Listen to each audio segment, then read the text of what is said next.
Queridos, uma boa tarde a todos. Convido a vocês para hoje, dia 12 de março de 2017, para a 84ª edição do nosso Café Filosófico. O tema: ética animal entre o não humano e o desumano. Gostaria de lhes falar dentro do meu espaço de trabalho. Sou terapeuta, filósofo clínico e atendo pessoas em consultório há mais de 17 anos, lidando com diferentes questões e dificuldades na existência, em busca de orientações, especialmente quando sofrem e não sabem como pensar direito suas múltiplas escolhas de realidade. E é bom ter um amigo que ajude a partilhar momentos difíceis à procura de caminhos melhores. Uma das questões que muito avassala nossos corações de nossa época e exige cuidados é o julgamento ético. Porque dos males que sempre estamos acometidos, parece haver uma insistência teimosa de alguns problemas comuns, como o reducionismo moral, essa crença que facilita o entendimento, mas falseia a realidade, em imaginar que tudo é apenas, simploriamente, uma coisa fácil. De fácil julgamento e não menos fácil a condenação. É simples. E geralmente dizem: o problema é que não me entendem. E se dão aconselhos o tempo todo sobre a vida alheia. Um outro elemento que dificulta muito o julgamento ético é o que se chama de maniqueísmo axiológico.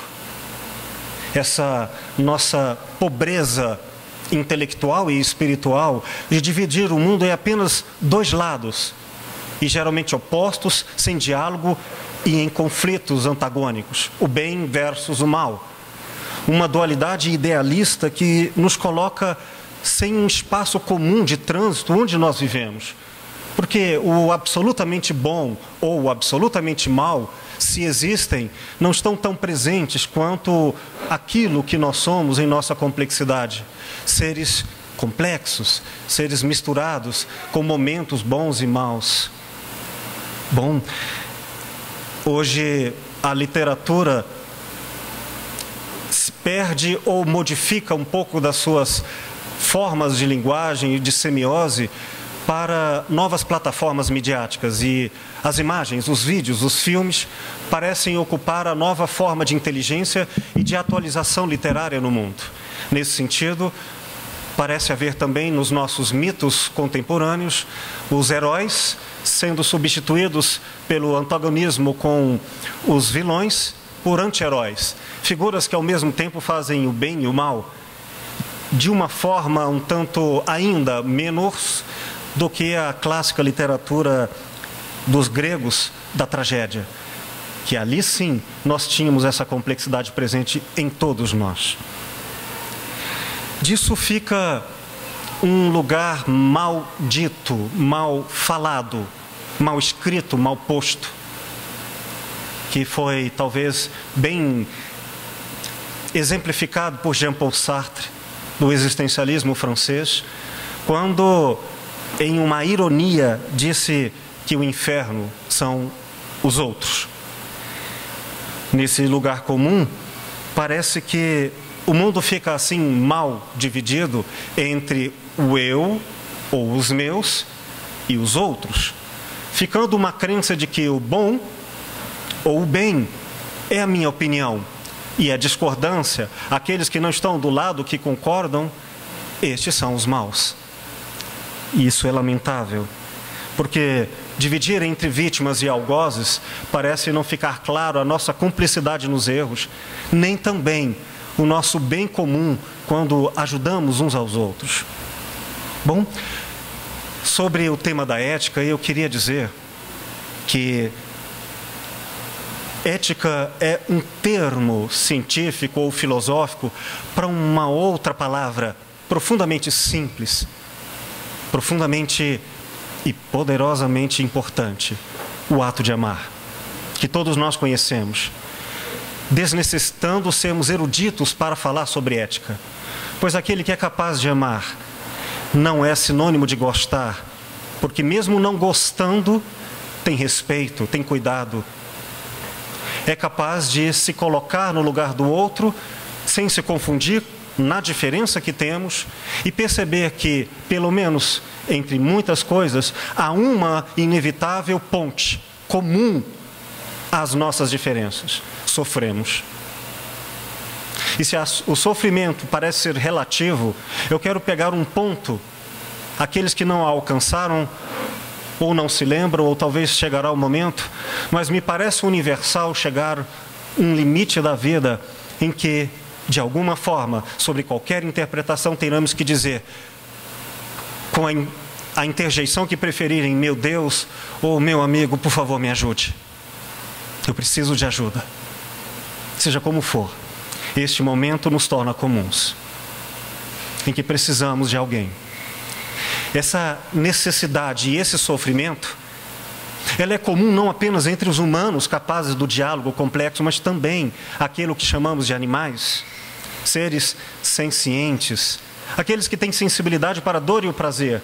E de alguma forma a dor grita em qualquer linguagem, verbal ou não verbal, do comportamento à intuição, quando diz: pare, está havendo um sofrimento desnecessário e que está destruindo a minha capacidade e a minha potência de vida. Quem não é capaz de ver no outro ou em si mesmo, não é capaz da ética, ou seja, do seu sinônimo comum a todos nós: a capacidade de amar. Nesse sentido, podemos falar em alteridade, que é esse lugar de nos colocarmos no lugar dos outros. E um ponto comum sobre o tema é o que se chama de antropocentrismo instrumental. Isto é, a crença equivocada, mas por séculos crente da mais elevada posição, de que o ser humano é o mais importante dos animais. Ou até, quiçá, uma categoria superior e não mais incluída entre o título de animal. Mas a ideia de que o centro é o homem e tudo que não é humano é periférico e, portanto, desimportante, e, nesse sentido, serve como coisa para atender às necessidades, entre elas a principal de consumo humano, é um erro. Um erro que toda a ética coloca como base para qualquer discussão. Portanto, se o antropocentrismo instrumental já é um mal terrível, imaginemos quando nem sequer o próprio homem se torna relevante ou em destaque o suficiente para aparecer como importante. É quando o capital, a coisa, vale imensamente mais que qualquer humano. Nesse sentido, nem temos o homem, nem sequer um mau humanismo. É a coisa sobre todas as coisas. O homem como meio para uma coisa. Essa coisificação absoluta, infelizmente, se tornou generalizada. Um terceiro ponto, dentre a alteridade, o antropocentrismo cultural e instrumental, é o equívoco do que se popularizou desde Hobbes, esse filósofo inglês do século XVII, cuja epígrafe é tão conhecida do seu pensamento: o homem é o lobo do homem. O equívoco, porque há uma diferença entre a categoria não humano e a categoria desumano. O não humano, que inclusive da esfera biológica é infinitamente maior do que esse gênero, essa classificação do humano. E devemos incluir também os vegetais e os inclassificáveis, que também, por não terem nome, mesmo assim existem. Dizer que o lobo é a semelhança do desumano é um erro. Seria uma ofensa para o lobo dizer que ele é mau, como a metáfora do Chapeuzinho Vermelho. Porque o lobo, quando agride matando por defesa, por ataque, por quaisquer motivos, não está incluída a valorização, pois é uma agressividade sem valor. Ele é apenas não humano. Se mata ou morre, não há nisso julgamento. Não há uma regra a ser violada. Agora, o homem, quando sabedor e criador das leis, dos contratos que estabelecem entre eles o vínculo de sociedade ou mesmo de irmandade, este, quando viola uma regra por ele mesmo, crida, aceita, estabelecida, ele então se torna violento. Então ele não se torna um não humano, ele nega a sua humanidade, a sua racionalidade que o estabeleceu socialmente e se torna desumano. Portanto, o homem não é o lobo do homem. Não vamos ofender os lobos, por favor. Dizendo isso, quero falar de um trecho específico da questão do vegetariano que, de alguma forma, faz parte eticamente do que condena. Um exemplo que vejo em comum das críticas e consultas que vejo em consultório. Mas eu vou me citar para dar exemplo. Até meus 9 anos, aproximadamente, eu comia carne. Adorava. Adorava o que eu chamava na época de salsichão. Salsicha. E também minha mãe, sabendo da disputa entre eu e meu irmão da carne, ela batia o bife para que ele esticasse e desse a impressão do maior, e os dois pudessem ficar próximos do que fosse o maior bife. E essa disputa foi acirrada até quando, mais ou menos nessa idade, ela fez um frango ao molho pardo. Havia uma galinha viva, era preciso matá-la, aproveitando o sangue ainda fresco para o prato. Todos queriam comer. Eu não sabia o significado do ao molho pardo. O fato é que todos queriam comer, mas ninguém queria matar. Disseram horrores sobre o ato de matar a galinha. Que horror! Uma espécie de maldição. Enfim, depois da recusa de todos, ela teve que fazer o serviço. Geralmente assim, né? Recusado e dito às mulheres, escravas dessa sociedade, ainda patriarcal na prática, muitas vezes. O frango pronto, todos quiseram comê-lo. Não sei lhes explicar o porquê, mas apenas o como. Eu senti um grito fragmentado em mim. Eu não conseguia ser inteiro. Algo sinônimo de eu próprio não era mais coeso, não tinha mais unidade. Eu estava em conflito, instantâneo e profundo, inefável, sem tradução. Como eu poderia querer comer e não querer matar? Isso me pareceu uma contradição insuperável. Dessas que fazemos hoje com tanta facilidade no discurso mais comum de qualquer crítica ao boteco da vida. Como quem fala mal dos policiais, da violência que utilizam e, no entanto, se beneficiam desta violência que julgam fazer e não saberiam fazer melhor dentre aqueles que consideram bandidos. Os exemplos não faltam. Eu sei que eu estabeleci para mim um critério, não ser contraditório. Então, se eu não pudesse matar, eu não poderia comer. Passei a não mais comer. Passei também a não, pelo mesmo princípio, usar couro, a vestimenta do calçado, o cinto. E assim permaneci, sem contradição. Mas chegou o tempo, por vaidade ou necessidade, eu necessitei de usar o couro pela falta de outro material mais apropriado. Eu usava aquelas sapatilhas e isso estava se tornando desconfortável na minha adolescência, na minha vaidade. Até porque eu preferia coisas mais resistentes, como até então só o couro parecia ser suficiente. Bom, quero partir desse princípio para esclarecer alguns conceitos. Penso que, se não forem muito claros, nós teremos dificuldade em julgar eticamente questões como a ética animal, que será mais tarde tratada pela nossa convidada. Eu trouxe 2 textos muito pequenininhos, 2 recortes, um de Carlos Drummond de Andrade e outras de Gibran Khalil Gibran, para tentar falar sobre esses termos. Quero diferenciá-los, depois fazer uma rápida leitura para tentar apontar o que acho que poderá ser, se for feliz nessa empreitada, uma ajuda no saber pensar eticamente. Vamos lá. Primeiro, esclarecendo o que é contradição. Contradição é uma incompatibilidade entre dois juízos que se antagonizam ou se opõem reciprocamente, de forma a se auto-anularem. De forma que, havendo contradição, há um erro lógico e, não raramente, um erro prático. Exemplo: Pedro é vegetariano e, ao mesmo tempo, se alimenta de proteína industrializada de fígado de boi, sabor chocolate. É uma contradição. Paradoxo, um conceito diferente.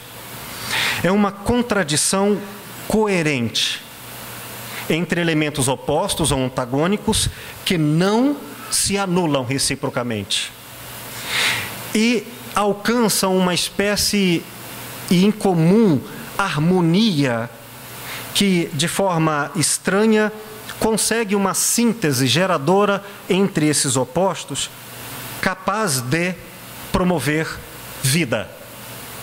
O paradoxo, nesse sentido, não é facilmente compreendido por mentes ou espíritos desatentos, ou desinteressados, ou mesmo descomprometidos eticamente com a verdade. E também mentes profundamente cartesianas, que mais são capazes de se posicionar por escrito do que frente a frente nas suas atitudes de vida. Um exemplo: Pedro é de coração um vegetariano, mas também veste roupas de couro, infelizmente providas da morte de animais que foram mortos para alimentar a sociedade em que vive. O paradoxo não anula, ele permanece crente, lúcido e autoafirmado como vegetariano, malgrado e apesar de conviver, partícipe da matança dos animais indiretamente. Vários outros exemplos não são difíceis. Dentre elas, as nossas músicas sertanejas não faltarão testemunho. Quando eu amo e odeio ao mesmo tempo, com igual intensidade, de todo o coração. Mas eu vou usar um exemplo mais galante, mais profundo, espiritual. Pedro, o apóstolo. Como dizer que ele não era verdadeiramente ético e cristão? Seria de todo impossível negar isso. Mas este negou Cristo 3 vezes. Mas nem por isso suas contradições anularam seu espírito sincero. Um outro título paradoxal é o de humildade. Se alguém se afirmar humilde, corre o risco de, por isso, se arrogar como não humilde, a falsa, a pretensa modéstia. A humildade é dado àqueles que não a reconhecem em si mesmo, como o poder só reconhecido naqueles que não o desejam. Paradoxos. Entre os paradoxos, nós vemos, para citar, 2 exemplos muito conhecidos. A dialética é um deles.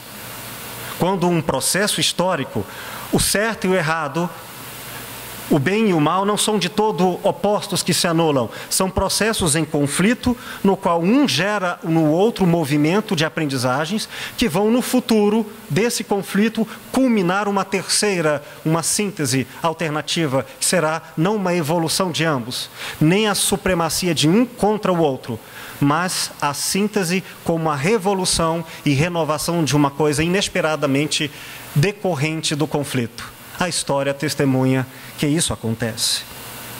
O outro, se o primeiro é do pensamento marxista, do outro a complexidade sistêmica de filósofos como Edgar Morin, Fritjof Capra e a filosofia clínica, que também me vale no consultório como método terapêutico. Que se trata de reconhecer que a realidade, enquanto pensada, é infinita e simultaneamente feita de realidades paralelas e integradas, coexistentes. Não é possível até pensar em espiritualidade de forma rica sem a pluralidade dos infinitos modos de se ser espiritual, desde o profano ao sagrado. Um terceiro termo importante é o de coesão. que é uma unidade mecânica entre as partes de um todo, sem um contexto e sem uma teoria de interpretação que dê sentido maior ao conjunto dessa realidade. Um exemplo: uma empresa na qual nela Pedro é vegetariano, Pedro trabalha com informática e Pedro tem 1,70 m. Esses três tópicos, esses três elementos esclarecem pontos de Pedro, mas não há uma relação entre eles que crie um sentido de o que uma coisa tem a ver com outra nesta unidade, a empresa, ou na pessoa de Pedro. De tal forma que o elemento de coesão não significa um elemento de coerência, que é teórico, que é ideologicamente sistematizado. O sentido de coerência é uma associação íntima e intrínseca de todos os elementos partícipes de um conjunto, capaz de ultrapassar os limites de coesão e dar um sentido único e integrador de uma totalidade do real. Inclui nele e assumem-se as contradições e os paradoxos inerentes.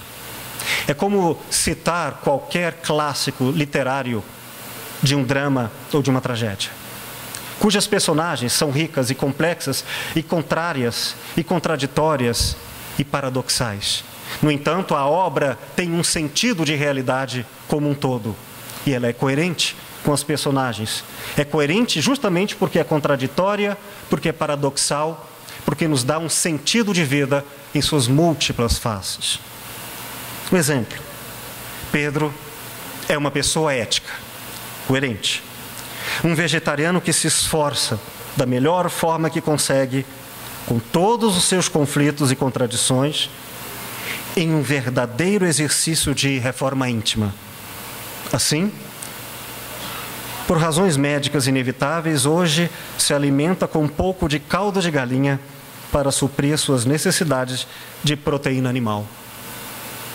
O fato de se alimentar da galinha, matá-la ou aceitar que outros a matem para a sua vida, não faz com que ele deixe de ser ideologicamente e na prática um vegetariano, embora as contradições e os paradoxos nele tragam um sentido pulsante de vida.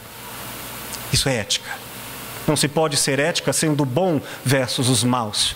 Se é ético, reconhecendo nos maus uma irmandade tal que é difícil de condená-lo sem condenar-se de alguma forma também.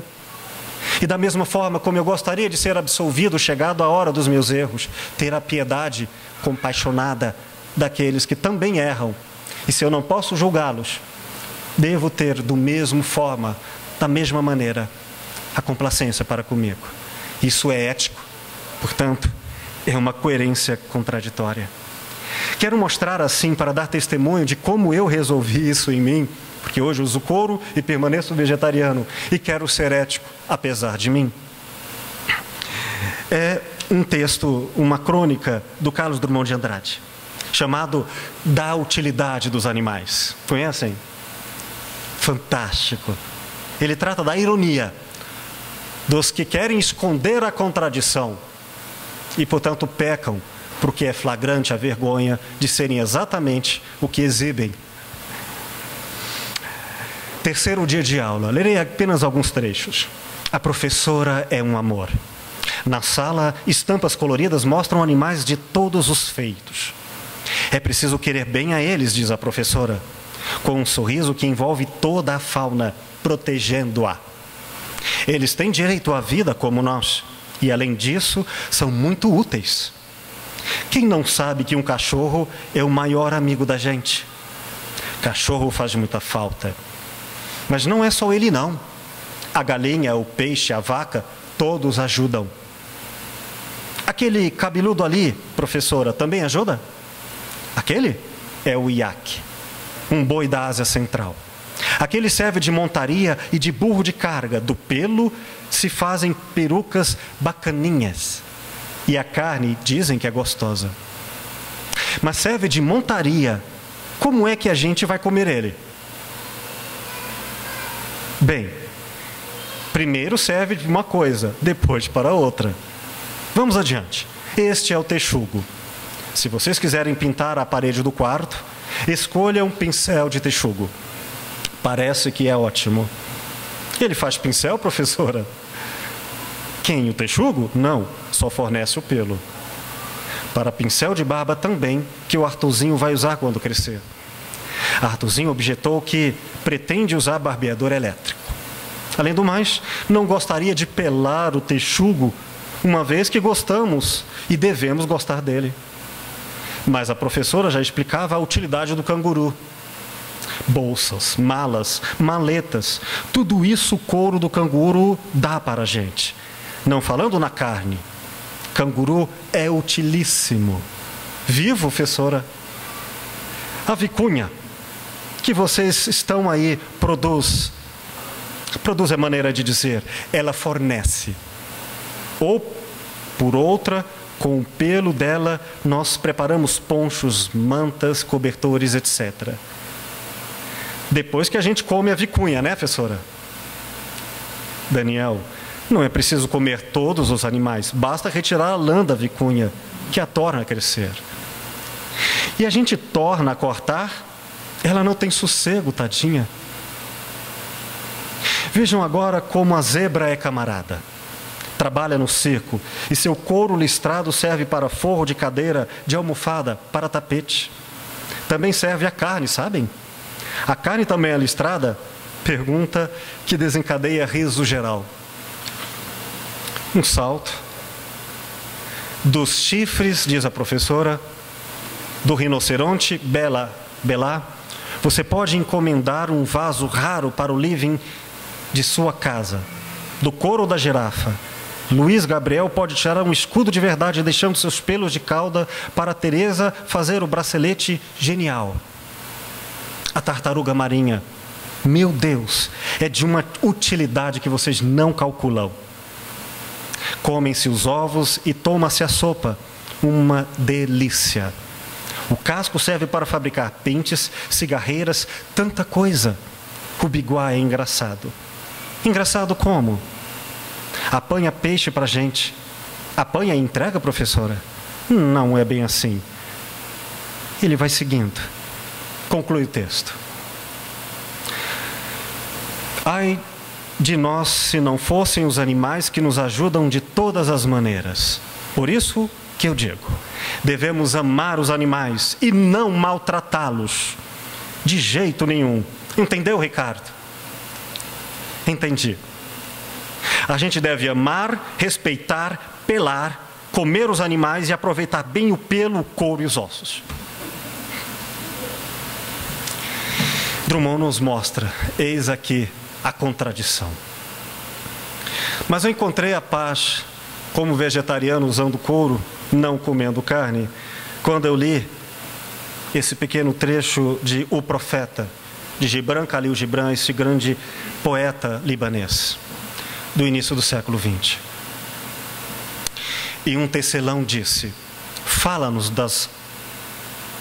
Não é este trecho... Então um velho estalajadeiro disse, fala-nos do comer e do beber. E ele respondeu, pudesses viver do perfume da terra e, como a planta, nutrir-vos da luz. Mas, já que deveis matar para comer e roubar do recém-nascido o leite de sua mãe para saciar vossa sede, fazei disso um ato de adoração. E que vossa mesa seja um altar onde os puros e os inocentes da floresta e da planície são sacrificados àquilo que é ainda mais puro e mais inocente no homem. Quando matardes um animal, dizei-lhe no vosso coração, pelo mesmo poder que te imola, eu também serei imolado, e eu também servirei de alimento para os outros. Pois a mesma lei que te entregou às minhas mãos, me entregará a mãos mais poderosas. Teu sangue e meu sangue nada são, senão a seiva que nutre a árvore do céu. Aprendi com Gibran, com todas as nossas coerências cheias de contradições, que o que nos cura do cinismo, da pura contradição, é o amor. Quando não condenamos, e se é necessário fazer aquilo que eu próprio condeno, que eu saiba que isso se deve a uma lei tal qual eu também mereço e me entrego a ser do mesmo jeito sacrificado. Pois assim, eu serei capaz de cometer o erro e por ele perdoado, porque as mãos superiores me ensinarão como eu poderei dar a outros, não uns úteis aos outros, mas uns irmãos e amantes dos outros. Como dizem as velhas antigas preces, neste sentido, eu agradeço e rezo para que sempre assim seja. Obrigado.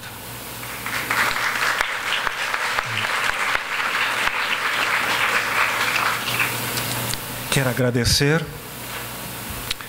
a nossa convidada Ekaterina Akimovna Bontovchenko Rivera,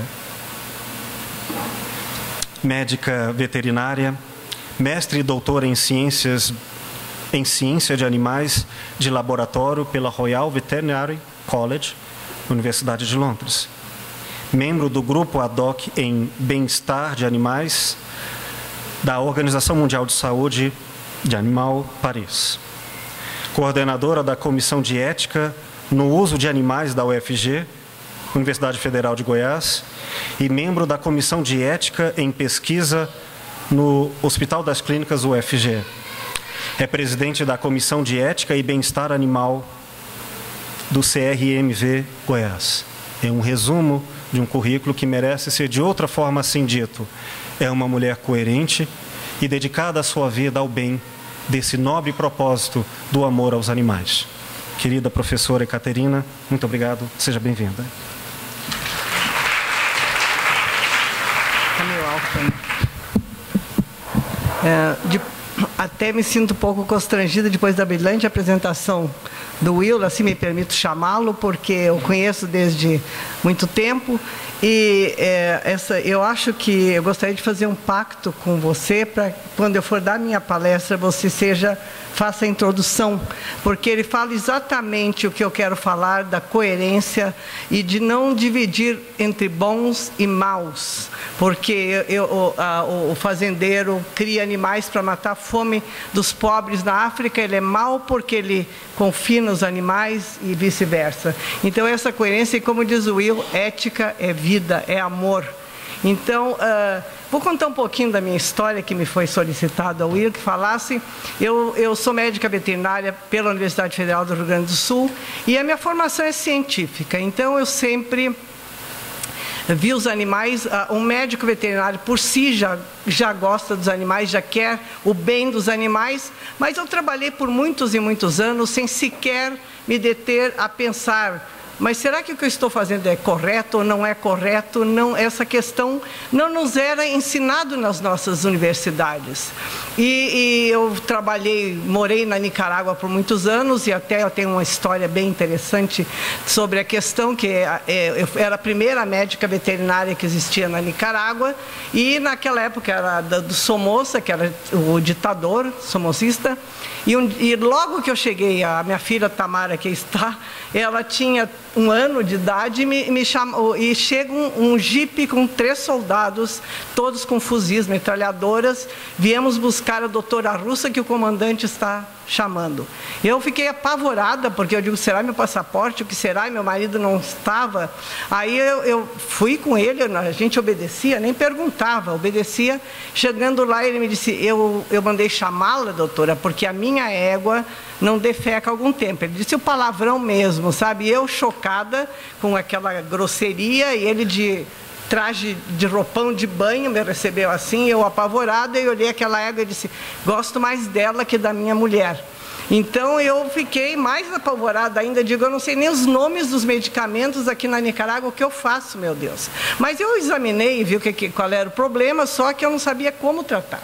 Eu disse, eu vou até em casa, fazer a receita, depois eu volto. Cheguei em casa correndo, meu marido tinha chegado, que ele era médico veterinário também, e me disse, faça isso, isso e aquilo. Eu fui lá e fiz o tratamento, a égua ficou perfeita. Depois, a única pessoa na Nicarágua que entendia de animais era eu, porque eles falaram para todo mundo que a doutora russa, porque eu tinha um nome russo, eu sou brasileira, mas meu pai era russo, então a doutora russa era uma excelente médica veterinária que não procurasse outro médico veterinário.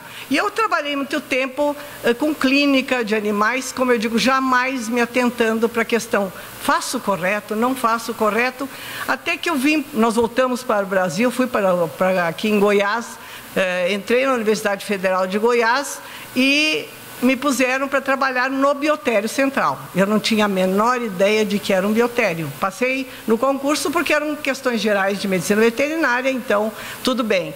Aí, como eu não sabia, procurei me educar na área e surgiu a oportunidade de ir fazer um mestrado na Universidade de Londres, no The Royal Vet College.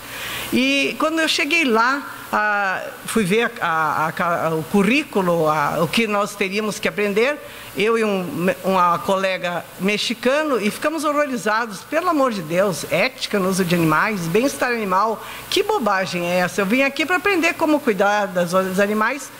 E o coordenador chegou e disse, no primeiro dia de aula, primeira coisa que eu quero deixar bem claro, que para nós só existe 2 matérias essenciais no nosso curso, que é ética no uso de animais, bem-estar animal e legislação.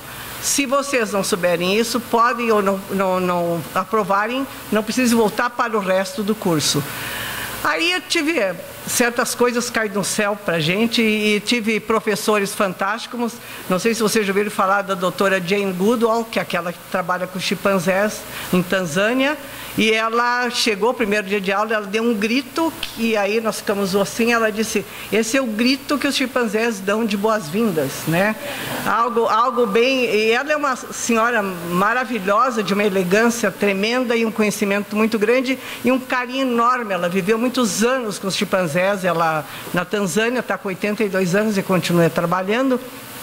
Depois também, uma outra senhorinha bem velhinha, era russa, mas ela morava na Inglaterra, nos deu aula sobre bem-estar animal, e ela ganhou o título de dama do governo britânico pelo que ela fez pelos animais. Então, essas pessoas foram meus professores na área de ética e de bem-estar. Então, eu me sinto muito iluminada de ter tido esse primeiro contato nessa área com pessoas dessa grandeza, que fizeram com que a gente se interessasse pela matéria. Eu fiquei muito, muito, muito impressionada e comecei a pensar no que eu fazia, não é? E quando voltei para o Brasil, eu dizia, gente, mas nós não podemos continuar a usar os animais da forma como nós utilizamos aqui, não é? Temos que ter um caminho diferente. Como eu estou ainda numa universidade, é mais fácil disseminar o conhecimento. Então, eu tentei, falando com um diretor, com um outro, dessa minha inquietação sobre o uso ético de animais em qualquer das áreas da medicina veterinária, principalmente da biologia, da medicina, em todas as áreas onde diversos animais, e não fui muito bem recebida. As pessoas não se interessavam muito por isso. Mas em São Paulo, sim, já haviam alguns grupos que estavam pensando nessa questão, e me convidaram para dar algumas palestras, e aí começou a surgir, pude encontrar grupos que se interessavam e que estavam interessados em leis que limitassem o abuso do uso de animais. O IBAMA, eu trabalhei também no IBAMA, e o IBAMA também estava procurando, né, redigir uma lei, tinha projeto de lei, um projeto de lei também nos de animais de experimentação. Mas eu digo, enquanto nós não temos leis, nós sabemos como é o nosso Congresso Nacional, é tão moroso, nós temos que ter algum meio de fazer com que os alunos saibam como usar os animais, que eles pensem se será necessário ou não usar animais. E aí me foquei nas comissões de éticas que tem no Canadá, que é um país, digamos, referência na questão de bem-estar animal, tanto a Inglaterra quanto o Canadá. E eles não têm leis, mas eles têm comitês de ética que trabalham tão bem que lá a questão do bem-estar animal, o uso ético de animais já vem como se fosse um prolongamento do pensamento das pessoas, que é o que nós gostaríamos que fosse aqui. E a primeira comissão de ética, então, é formada, foi no Hospital das Clínicas, que o doutor Heitor Rosa, nosso emérito professor, ele se interessou pelo assunto e nós fizemos a primeira comissão de ética, então, que não fosse usado animais em pesquisas, em ensino, sem que a comissão de ética aprovasse esse, né? É uma questão que não é muito complexa, mas que faz com que as pessoas reflitam no que estão fazendo. E começamos a dar, antes de cada início de curso, nós começamos a dar palestras sobre bem-estar animal e sobre o uso ético de animais. E foi um processo, não só aqui como no Brasil todo, que hoje em dia a Comissão de Ética, há leis e uma questão sobre bem-estar animal muito bem desenvolvida e nós conseguimos mudar o modo de pensar e a cultura das pessoas, eu digo da academia em si, das instituições de ensino. Tanto é que na Universidade Federal de Goiás não se utilizam mais animais no ensino. Foi se pensando e vendo que não era necessário, nós podíamos utilizar filmes, nós podíamos utilizar uma demonstração e não aquele número de 500 animais os quais os alunos utilizavam. Então esse eu acho que é um grande passo e nós fomos referência para todo o Brasil nessa questão e hoje está bem disseminado. Agora falando da questão dessa nossa relação homem-animal, a Ana Clara estava falando que será uma questão de emoção ou não emoção. Nossa relação homem-animal, ela vem influenciada por vários fatores, tá? Então, como o Will, que não quis comer a galinha porque ela tinha sido morta da forma que foi, o que acontece? Algumas coisas que influenciam, a primeira delas é o fator emocional.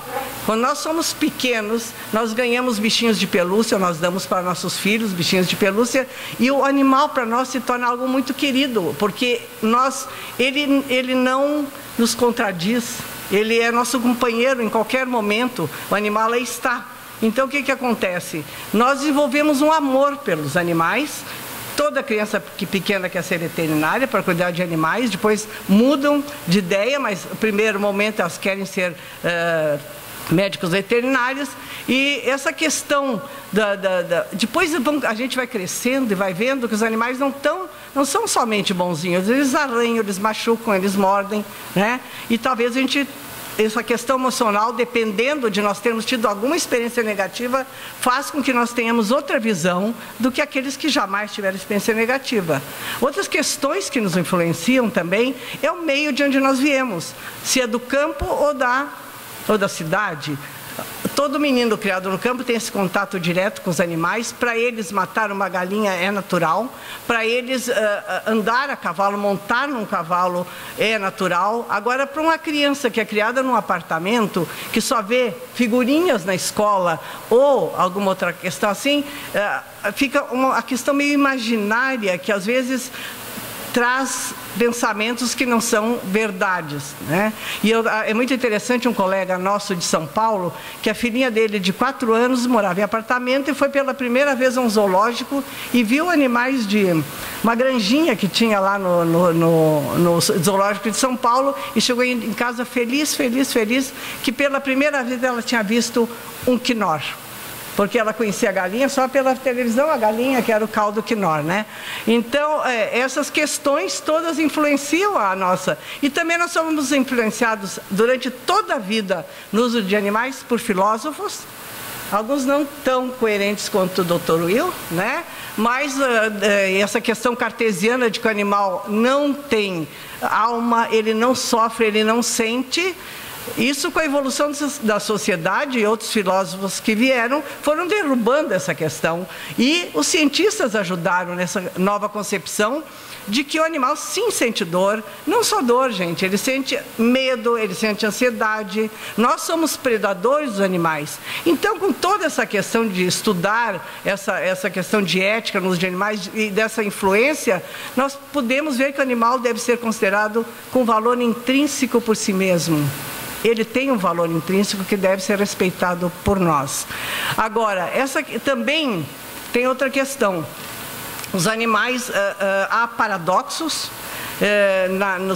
Na era vitoriana, as pessoas estavam preocupadíssimas em passar uma lei que abolisse as brigas entre animais, que eram bem cruéis, entre cães, entre touros e cães, etc. Então, eles estavam preocupados com isso, mas não se preocupavam com as crianças de 10, 12 anos, que ficavam 14 horas trabalhando numa mina de carvão. Ninguém tinha preocupação com elas. Elas não precisavam de lei. Então, nós temos que também ter essa questão de considerar que nós somos superiores, vem muito também dessa nossa religião. A religião influencia muito, essa nossa religião cristã, né, que diz que o homem é o dono da criação. Então, alguns interpretam como tendo um direito completo sobre os animais, porque eu sou superior. Não existe essa questão de superioridade, como eu já falou. Essa questão de superioridade, nós temos alguns dons que os animais não têm, como, por exemplo, nós estamos aqui discutindo ética no uso de animais.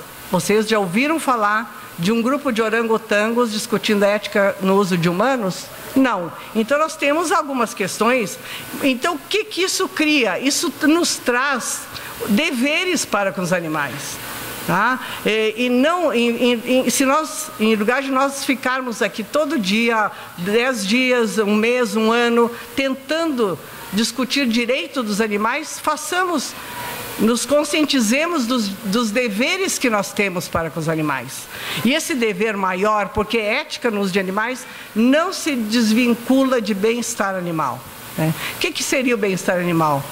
É o esforço do animal de manter seu bem-estar, né, de ficar em bem-estar durante todo o tempo, em homeostase, que nós chamamos, equilibrando o uso interno e o uso externo. Isso não é fácil, não é fácil para o animal quando tem um grupo de predadores por perto, e o bem-estar também, ele não é absoluto, ele é relativo.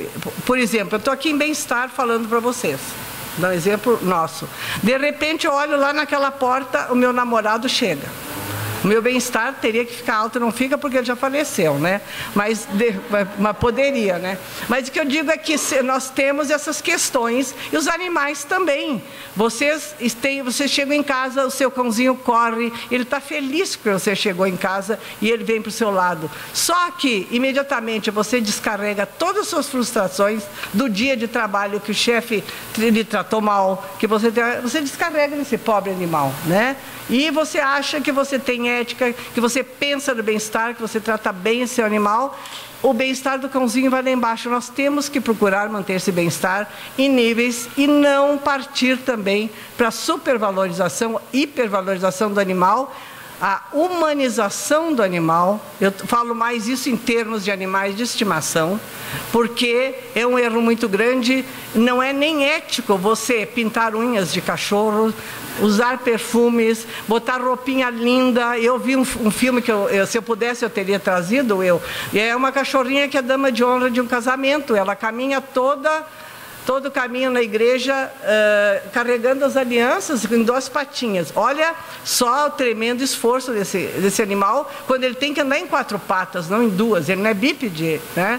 Então, nós temos que ter cuidado de pensar que o bem-estar animal não é só a nossa emoção porque quando eu vejo um cachorrinho doente eu choro. Isso não quer dizer que você seja ético ou seja coerente em todos os momentos com os animais. Outra questão muito, muito importante, que já nos aconteceu aqui no estado de Goiás, em outros lugares também, é que às vezes algumas pessoas são contra a experimentação animal, e o que elas fazem? Tinha um grupo de cães que eram para fazer treinamento de cirurgias na Faculdade de Medicina. Esses cães estavam com médicos veterinários, eles eram anestesiados, tudo conforme para que o animal não sofresse nada. Esses animais eram animais que iriam morrer, não sendo de zoonose de qualquer forma, então foram levar. À noite, um grupo de pessoas que se diziam caridosas, protetores de animais, tiraram os animais e levaram para um lugar desconhecido. Nós fomos saber depois, algum tempo depois, que esses animais morreram de fome e de doenças. Quer dizer, a gente tem que saber o que fazer.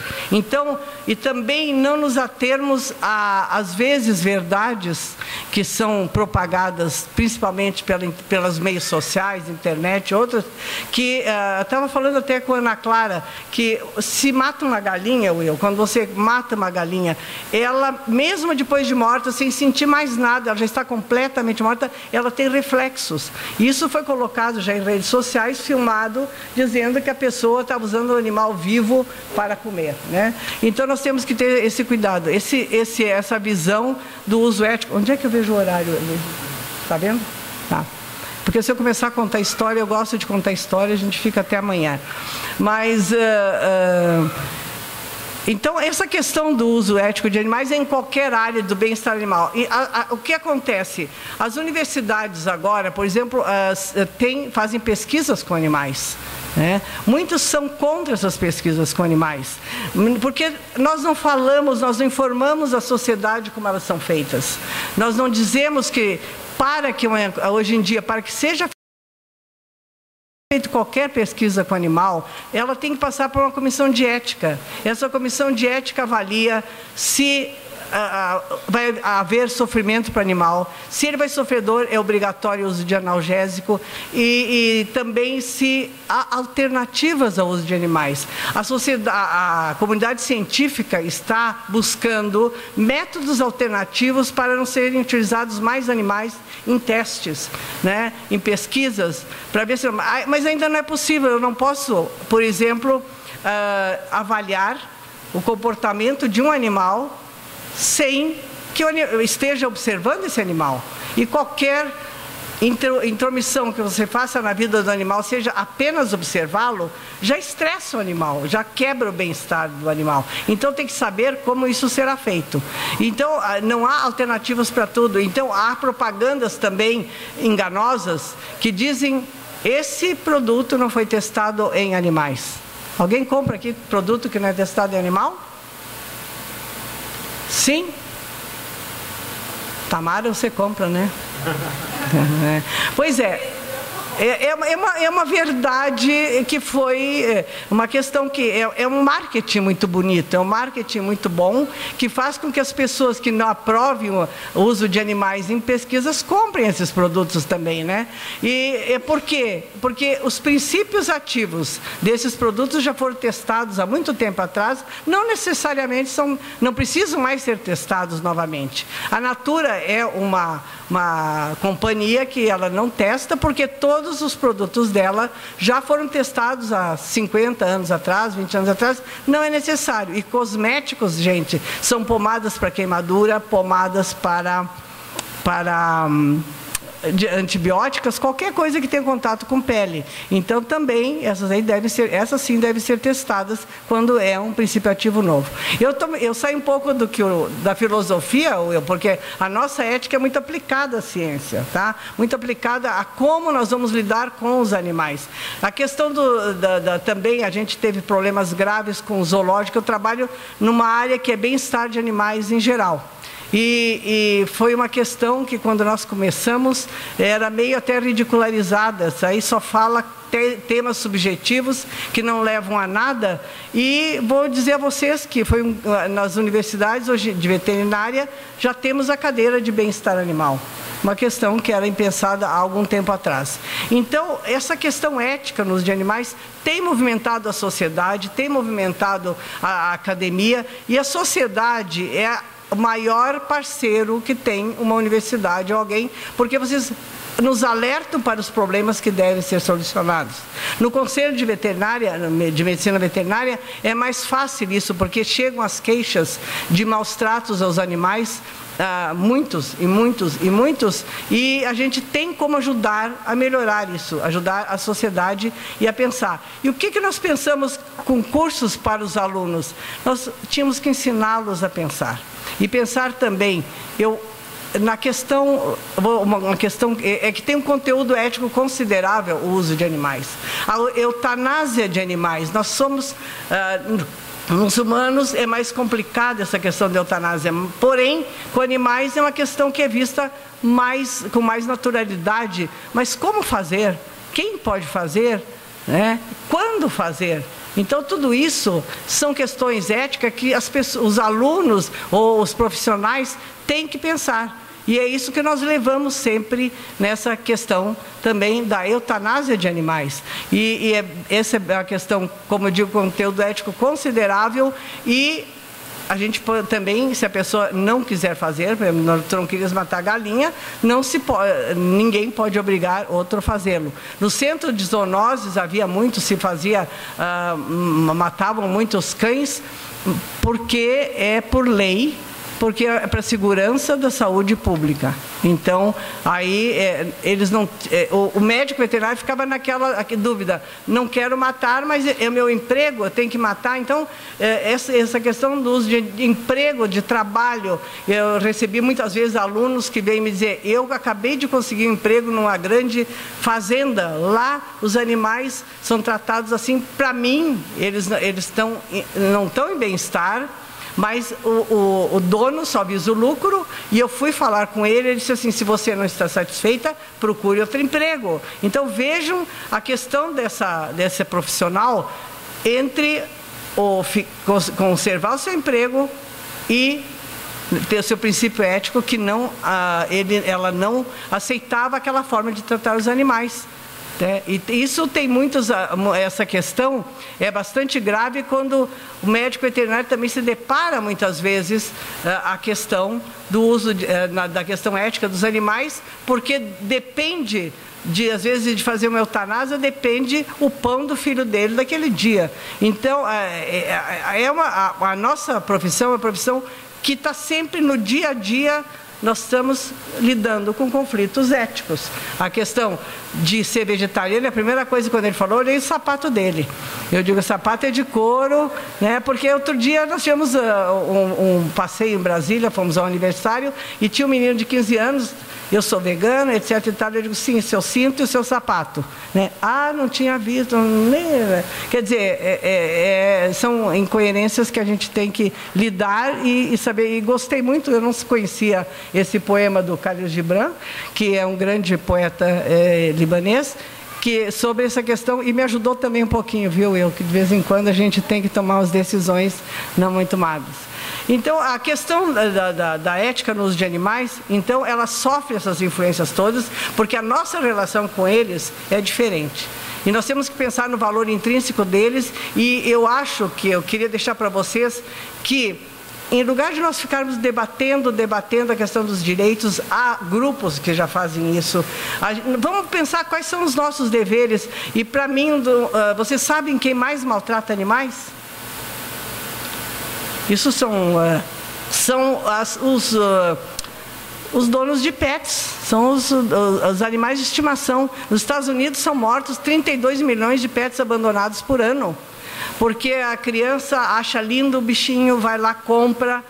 Então, o pai e a mãe não têm esse pensamento ético, vou levar, depois ele não vai querer. Eu estou com um cachorro na minha casa que foi doado, devolvido, doado, devolvido, aí está lá conosco. Então, quer dizer, não há uma questão.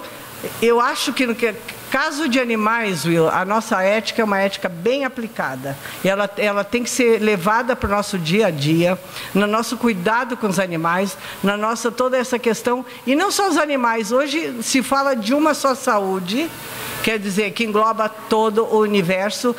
ambiente, e esse ambiente estão contemplados os animais também, as plantas e todos nós que estamos inseridos nesse ambiente. Todos têm que eu acho que nós temos que ter 2 R's na nossa vida, no nosso dia a dia, na nossa postura ética com os animais. Um deles é a responsabilidade pelos animais e outro é o respeito pela vida, seja lá o que for, tá? Antes de começarem as perguntas, Will, eu quero só contar uma piada, posso? Sim. Não é bem uma piada, é uma história. Tinha um cientista famoso, que eu sou meio de me caminhar, e ele me deixou aqui assim, como se eu estivesse num interrogatório firme. Mas tinha um cientista americano famoso, e ele deu por 30 anos a mesma palestra. E ele tinha um motorista que ia sempre com ele.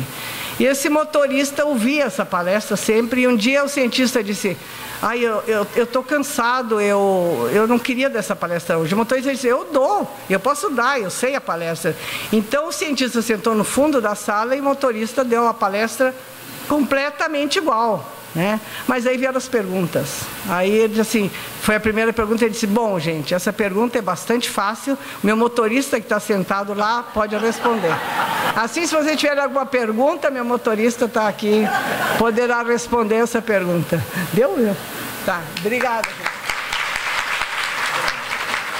Só uma... Vocês desculpem, tinha muito mais coisas, mas os doutoreiros querem 20 minutos, então... Muito obrigado, querida. Nós faremos agora um intervalo e voltaremos em 5 minutinhos para um debate com o microfone aberto e todos participarem. Tudo bem? Até mais.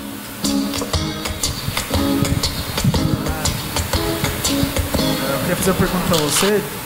Como é que seria possível integrar essa educação com as crianças no ensino médio, no ensino fundamental? Porque eu não conheço nenhum curso, nenhuma palestra dentro da cidade de Goiânia que educa a criança a pensar de uma forma mais ética dos animais. Como que poderíamos criar mais espaço para que podemos dar mais liberdade a esse tipo de pensamento?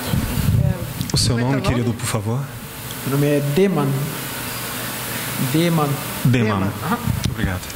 Dema, muito importante sua pergunta, e é uma questão que nós tentamos já várias vezes.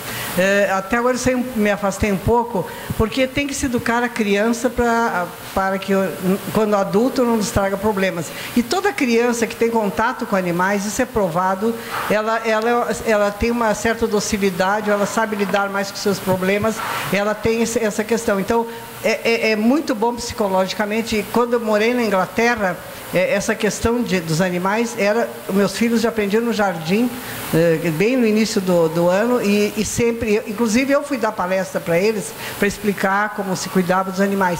E foram feitas cartilhas, principalmente em Curitiba, já existe um programa muito bom, com cartilhas, eles doam, se vocês tiverem, alguém tiver interesse, eles doam para a educação de crianças na escola, desde o primário até a escola secundária.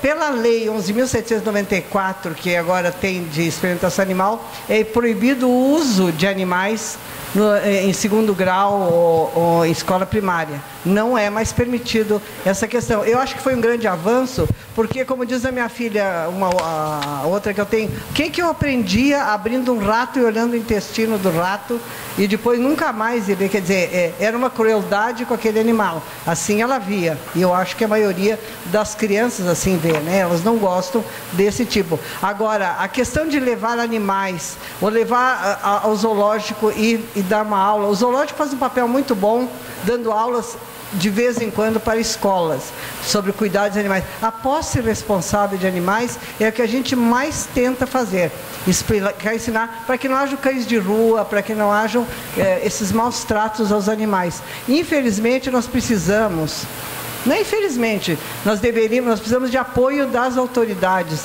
e nós estamos junto com a AMA, né, tentando fazer também, não um hospital veterinário, mas onde se atendam animais de rua, animais de pessoas carentes e educação das crianças. Esse é o plano, porém está difícil de executá-lo.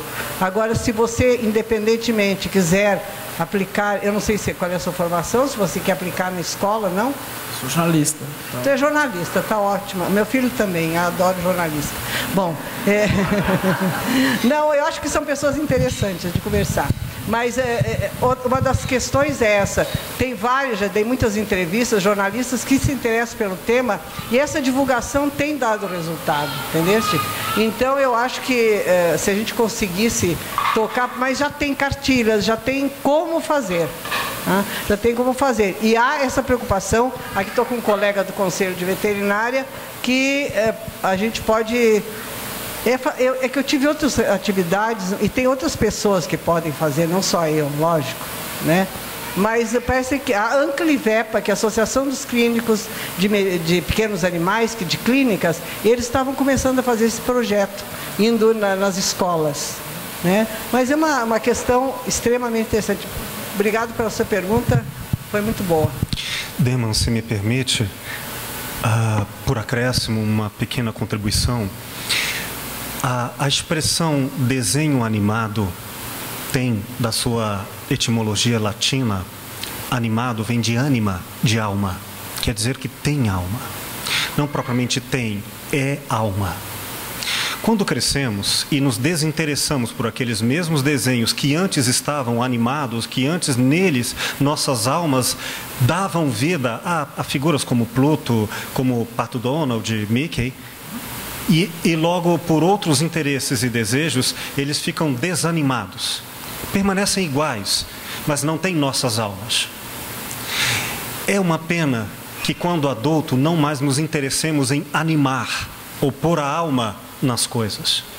E isso é importante dizer porque não se trata de uma informação a ser dada ou conferida, mas a ser animada. Isso só se faz na cultura pela vivência comunicativa, não informada, que é comum, de alguma forma coparticipada entre os atores do processo. Portanto, pais que queiram informar os filhos, se não comunicam igualmente com eles, a animação morre ou nem chega a nascer. Para que ela seja animada, ela tem que ter, por mais piegas que seja essa palavra a ser proferida nos vernáculos da academia, é tão simples e tão poderosa quanto o significado de amor. Se não houver amor, qualquer instrumentalização técnica no campo da educação será nada. Mas onde houver amor, ali haverá a alma do que importa.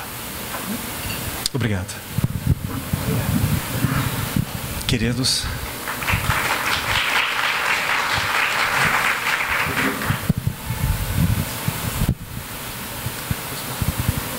bem, boa noite. Opa! Boa noite a todos aí. Boa noite, querido. Queria fazer uma pergunta. Seu nome? Murilo. Murilo. Aos dois, fiquem à vontade, né? Foi falado aqui, inclusive, o texto muito bom do Khalil Gibran, né? Você leu. Me lembrou duas questões. Sua exposição também me lembrou duas questões.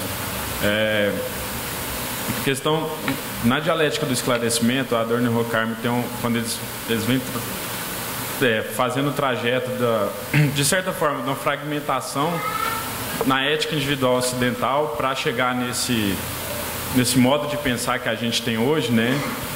Muito utilitarista, com influência muito grande do industrialismo, e aí ele relembra sociedades animistas que dotavam as coisas, os objetos inclusive da natureza, uma árvore, um animal, de uma alma, né? E aí ele fala que o animismo dotava a coisa de uma alma e o industrialismo coisifica as almas. E aí eu lembrei de uma reportagem que eu vi há um tempo atrás, se eu não me engano em Brasília, que tinha muitas carroças de catadores de papel na cidade. E aí teve um movimento em prol dos animais que proibiu o uso de cavalos, porque aquilo machucava muito os cavalos, andando no asfalto, carregando peso na cidade. Não é o ambiente do bem-estar do animal, né? E aí teve uma entrevista com uma mulher de um dos catadores de papel que utilizava o cavalo. E aí ela falou assim que já que proibiu-se o uso do cavalo para puxar a carroça, quem estava puxando era o marido dela, que o marido dela deixou de ser cavaleiro para virar cavalo. E aí que chega meu ponto, assim, não sei nem exatamente como formular com a pergunta, mas de certa forma, como conciliar essas contradições éticas, de uma certa forma porque para mim isso é exatamente o que o Adorno Horkheimer falou, coisificaram aquela pessoa, e não necessariamente animaram ou deram bem-estar aos cavalos que eram utilizados ali. Então, como conciliar às vezes algumas bandeiras que são levantadas por grupos de pessoas, talvez contraditórias, assim, sem pensar no todo, que talvez o princípio é que esteja errado e não estão atuando na consequência e não na causa dos problemas, assim. Eu queria que vocês explanassem um pouco sobre isso. Eu vou pedir à motorista que fale sobre. Não. Muito obrigado. Não, que eu vivenciei isso aí. Essa questão aqui em Goiás, ali, quem passa ali pelos bombeiros, sabe aquela quantidade que havia de cavalos ali que provocavam acidentes, eram maltratados, tinha um senhor que lidava, eram de carroceiros, né? E o que aconteceu? O que ele falou é certo, mas houve uma tentativa, como essas questões como da posse responsável nas escolas, não houve uma continuidade que deveria ser dada, mas houve sim, junto com a DEMA, que é a Delegacia do Meio Ambiente, junto com a AMA, junto com o IBAMA, e junto com o Ministério Público, se fizeram reuniões, e essas reuniões foi decidido que os carroceiros que continuassem, eles têm normas, eles inclusive têm que ter placa nessas carrocinhas, eles têm que cuidar do animal, teria um fiscal do conselho indo verificar se isso está sendo feito corretamente. Então, eles poderiam usar os animais, desde que os animais fossem chipados, digamos, fossem marcados, cuidados, bem cuidados, e aí eles poderiam sim usar. Porque o que estava acontecendo é que era um estado deplorável. Os animais, a carga que eles puxam é desumano, né? Mas ao mesmo tempo colocar o carroceiro puxando, acho que é mais desumano ainda, né? Esse é meu ponto de vista também, né? Outras pessoas podem discordar, mas então há essas ações, mas elas não têm tido. O nosso problema maior é a fiscalização, não, porque não há um número suficiente. O Conselho está muito, muito atento a isso, e o Ministério Público também. Então, eu não te digo agora, mas até posso ver depois, parece-me que teve um acordo, o Ministério, um TAC, sobre essa questão, não me lembro o número nem a, mas eu posso, se você tiver interesse, a gente pode ver, tá? Mas agora não sei caso de Brasília, não sei, eu falo do caso de Goiânia, que eu tenho conhecimento, né? Agora de Brasília, eu condeno essa questão, porque há outros meios. Trate bem o animal, cuide bem do seu cavalo, coloque o peso exato, né? Aí pode ser conciliado essa que a gente pensa. Quando você disse não saber exatamente como formular a pergunta, o que pareceria ser uma impropriedade, uma incompletude, uma fragilidade do pensamento, é justamente o que o torna vivo, autêntico e superior. Superior não em disputa, mas em elevação de valores morais.